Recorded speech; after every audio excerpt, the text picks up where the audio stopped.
অজনাপার চেহারাটা এত পেল হয়ে গিয়েছিল, মাত্র 2-3 দিন, মানে 6-7 দিনেই মানুষ এরকম কিভাবে হয়।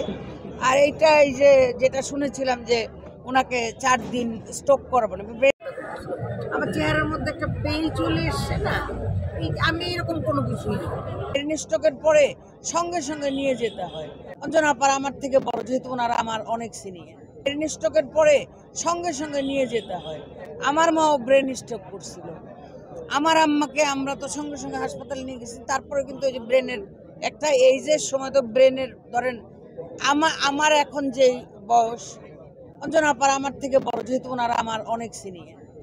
তো উনার ব্রেনে মিনিমাম উনি আমার 10 বছর আগে এসছেন, তো 10 বছর তো উনি আমার বড়। আমার চেহারার মধ্যে একটা পেল চলে এসছে না, আমি এরকম কোনো কিছুই না। ওনাকে সেই হাস্যোজ্জ্বল সেই অঞ্জনাপাকেই দেখেছিলাম, কিন্তু হঠাৎ করে তার কয়দিন পরেই দেখি অঞ্জনাপার এই খবর, এই খবরে চলে গেলেন আমার। তো এইটা আসলে কেউ বলছে ওনাকে মেরে ফেলা হয়েছে, কেউ বলছেন মানে বিনা চিকিৎসা মারা গেছে, বা কেউ বলছেন ওনাকে কেয়ারিং করা হয় নাই।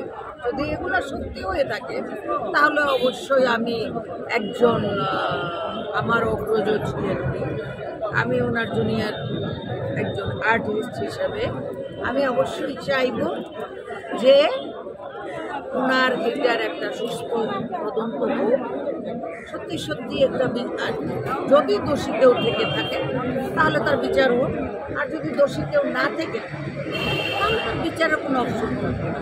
তাহলে অন্তত আমরা আমাদের মনকে সান্ত্বনা দিতে পারবো যে না, উনি নর্মালি হয়তো অসুস্থ ছিল, অনেকের অনেক মানে মাথায় পড়েছিলেন উনি, তাহলে ওনাকে প্রপার টাইমে নিয়ে গেলে হয়তো এইভাবেই ওনার মৃত্যু ছিল, কিন্তু হয়তো বা একটু বেটার পজিশনে উনি মারা তো আমরা সবাই যাব, তো হয়তো বা আমরা একটা বেটার পজিশনে ওনাকে পেতাম এবং মরে যাবেন উনি, মরে যেতেন, এটা নিয়ে আমাদের কোনো কথাবার্তা থাকতো।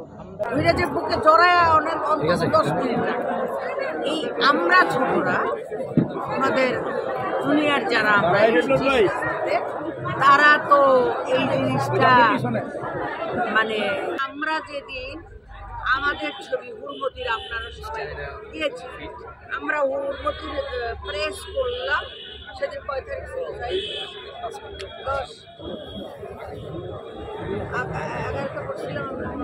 11 তারিখ।